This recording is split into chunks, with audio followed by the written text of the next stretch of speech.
The night watchmen say the wrong things and the wrong words. It's kind of like that guy from Robin Hood Men in Tights that says the wrong words all the time. Act 3, Scene 3. Dogberry starts off saying, "Are you good men and true?" And Verges says, "Yea, or else it were a pity, but they should suffer salvation, body and soul." And Dogberry chimes in saying, "Nay, that were a punishment too good for them, if they should have any allegiance in them, being chosen for the prince's watch." Well, Verges is like, "Well, give them their charge, neighbor Dogberry." And Dogberry's like, "First, who think you the most desertless man to be constable?" And the first watchman's like, "Hugh Oatcake, sir, or George Seacole, for they can write and read."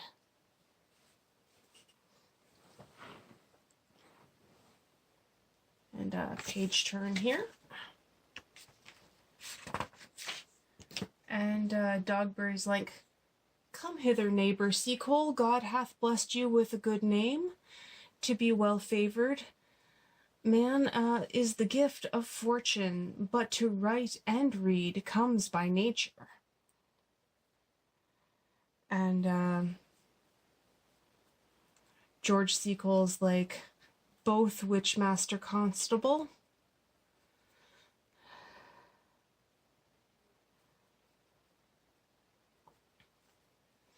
And Dogberry's like, "You have, I knew it, would be your answer. Well, for your favor, sir, why God give thanks and make no boast of it. For your writing and reading, let that appear when there's no need of such vanity. You are thought here to be the most senseless and fit man for the constable of the watch. Therefore bear you the lantern. This is your charge. You shall comprehend all vagrom men. You are to bid any man stand in the prince's name." And Seacole's like, "How if I will not stand?" Then Dogberry's like, "Why then, take no note of him, but let him go, and presently call the rest of the watch together, and thank God you are rid of a knave." And if you're kind of questioning if this deliberately makes no sense, it's 'cause it doesn't. It's, the night watchmen say the wrong things and the wrong words. It's kind of like that guy from Robin Hood Men in Tights that says the wrong words all the time. Anyway, moving on. And Verges is like, "If he will not stand when he is bidden, he is none of the prince's subjects." And Dogberry's like, "Why then, take no note of him, but let him go." Oh wait, I skipped a line. "True, none of the prince's subjects." And Dogberry's like, "True, and they are to meddle with none but the prince's subjects. You shall also make no noise in the streets, for the watch to babble and to talk is most tolerable, and will not be endured."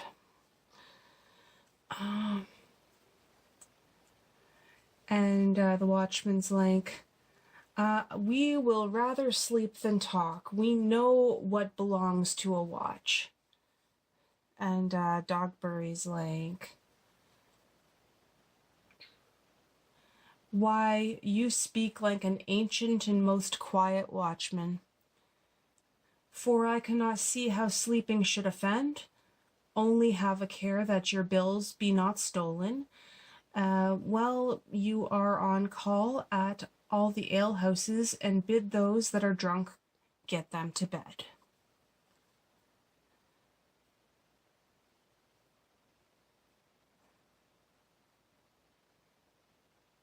Okay. And one of the watchmen is like, well, how if they will not?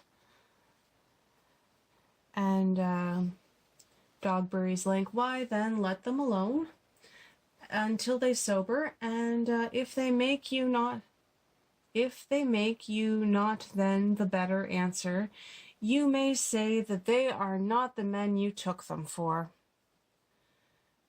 And the watchmen are like, well, sir.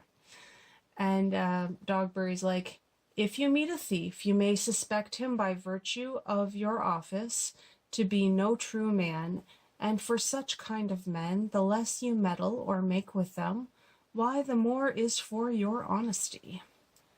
And I think there's 2 stitches in that one there.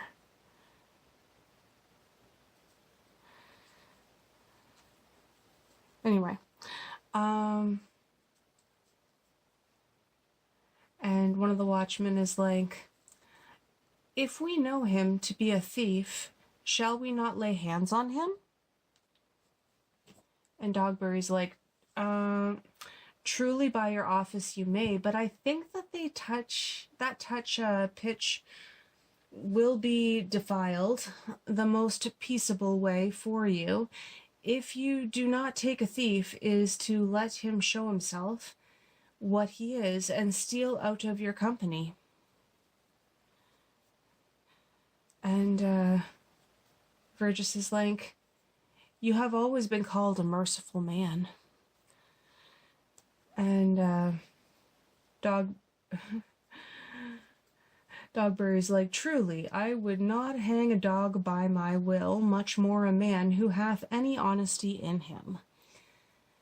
And Verges is like, if you hear a child cry in the night, you must call to the nurse and bid her still it. And a watchman is like, how if the nurse be asleep and will not hear us? Dogberry's like, why then depart in peace and let the child wake her with crying, for the ewe that will not hear her lamb when it baws will never answer a calf when it bleeds. And Verges is like, 'tis very true. And Dogberry is like, this is the end of the charge. You, constable, are present to the prince's own person. If you meet the prince in the night, you may stay him. And page turning.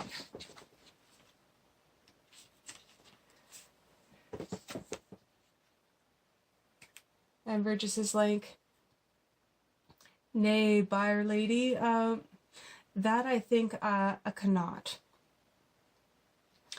And Dogberry's like, 5 shillings to 1 on it, with any man that knows the statutes, he may stay him.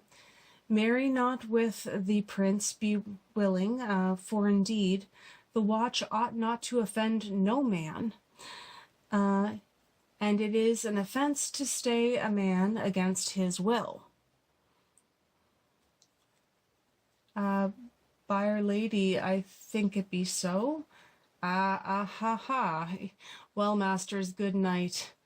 And there be any matter of weight chances, call up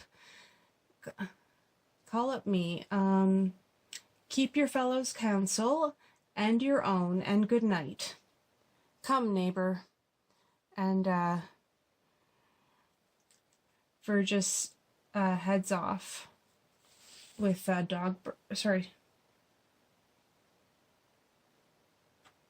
yeah, they haven't headed off yet. Come, neighbor. And then the second watchman is like, well, masters, we hear our charge. Let us sit here upon the church bench till 2, and then I'll go to bed. And Dogberry's like, one more, honest neighbors, I pray you watch about Senior Leonardo's door. For the wedding being there tomorrow, there is a great coil tonight. Adieu, be vigilant, I beseech you. And so that's when Dogberry and Verges leave. And the rest of the Watchmen settle in for the night. And then Braccio and Conrad enter. And Braccio says, "What, Conrad?" And the second Watchman is like, "Peace, stir not." He's kind of convincing his friends to stay quiet. And yes. Conrad, I say, repeats Braccio, and Conrad's like, "Here, man, I am at thy elbow." And Braccio's like, "Mass, and my elbow itched. I thought there would a scab follow." And Conrad's, "I will owe thee an answer for that, and now forward with thy tale." And Braccio's like, "Stand thee close and under this penthouse, for it drizzles, and I will, like a true drunkard, utter all to thee." And second Watchman is like, "Some treason, masters, yet stand close." And then Braccio's like, "Therefore I know I have entered a donjon therefore I know I have earned of Don John 1,000 ducats. And Conrad's like, "Is it possible that any villainy should be so dear?" And Braccio's like, "Thou shouldst rather ask if it were possible any villainy should be so rich. For when the rich villains have need of poor ones may make what price they will." And Conrad's like, "I wonder at it." And Braccio says, "That shows thou art unconfirmed." And page turn. "But know that I have tonight wooed Margaret, the lady hero's gentlewoman, by the name of Hero. She leans me out at her mistress's chamber window, bids me 1,000 times good night. I tell this tale vilely. I should first tell thee how the Prince Claudio and my master, planted and placed and possessed by my master Don John, saw afar into the orchard this amiable encounter." And did I read that right? Okay. Forgive me, I'm still recovering from reading The Night Watchman here. "But I know that I have tonight wooed Margaret, the lady hero's gentlewoman by the name of Hero. She leans me out at her mistress's chamber window, bids me 1,000 times good night. I tell this tale vilely. I should first tell thee how the Prince Claudio and my master, planted and placed and possessed by my master Don Juan, saw afar off this orchard this amiable encounter."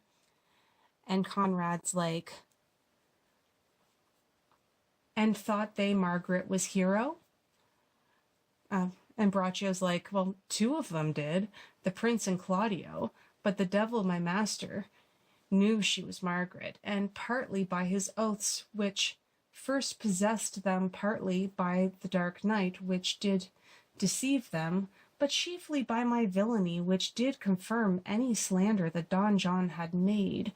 Away went Claudio enraged, swore he would meet her as he was appointed next morning at the temple, and there before the whole congregation shame her with what he saw overnight, and send her home again without a husband." And the first Watchman's like, we charge... They jump out of, like, hiding, because they're, up till now, the Watchmen have just been, you know, listening in here. And, they say, we charge you in the prince's name, stand. And the second Watchman says, call up the right master constable. We have here recovered the most dangerous piece of lechery that ever was known in the Commonwealth. And the first Watchman's like, and one deformed is one of them. I know him. Awares a lock. Masters, masters, Conrad says. And then second, the Watchman is like, you'll be made bring deformed forth, I warrant you. And Conrad's like, masters. And another Watchman is like, never speak. We charge you. Let us obey you with... let us obey you to go with us. Oh, they just... yeah. Oh, the Watchman. Okay. And Bracio's like, we are like to prove a goodly commodity being taken up by these men's bills. And Conrad's like, a commodity in question, I warrant you. Come, we'll obey you. And then is the next scene, and things are about to go sideways with the wedding, but Hero and Margaret and Ursula don't know that yet. And Hero's like, good Ursula, wake my cousin Beatrice and desire her to rise. And Ursula's like, I will, lady. And Hero's like, and bid her come hither. And Ursula's like, well. And then Margaret joins in saying, troth, I think your other vibrato were better. And Hero's like, no, pray thee, good Meg, I'll wear this. And Margaret's like, by my troth, not so good as I warrant, your cousin will say so. And Hero's like, my cousin's a fool, and thou art another. I'll wear none but this. And Margaret's like, I like the new tire with within, excellency. If the hair were a thought browner, your gown's a most rare fashion, in faith. I saw the Duchess of Milan's gown, that they praise so. And another page turn. And Hero's like, oh, that exceeds, they say. And then Margaret's like, by my troths, a nightgown in respect of yours, cloth of gold and cuts and laced with silver, set with pearls, down sleeves, side sleeves, and skirts, round underborne with bluish tinsel. But for a fine, quaint, graceful, and excellent fashions, yours is worth 10 of it. And Hero's like, God give me joy, wear it, for my heart is exceedingly heavy. And Margaret's like, 'twill be heavier soon by the weight of a man. And Hero's like, fie upon thee, art not ashamed? And Margaret's like, of what, lady, speaking honorably? Is it not marriage honorable in a beggar? Is not your lord honorable without marriage? I think you would have me say, saving your reverence has a husband, and bad thinking, do not rest true speaking.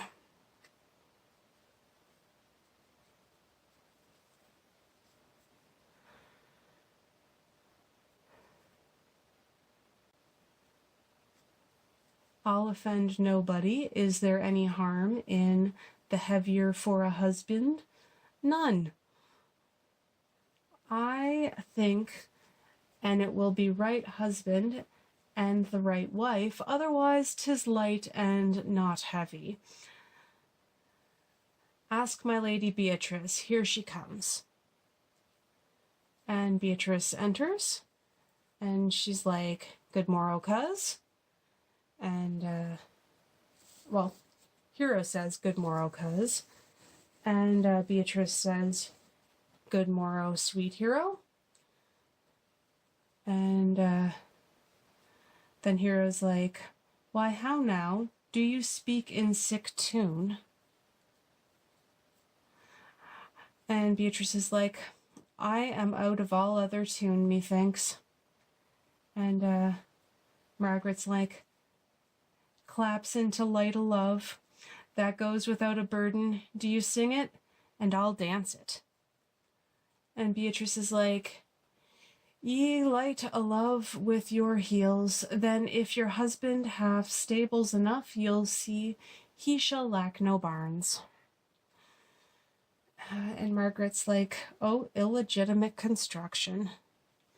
I scorn that with my heels.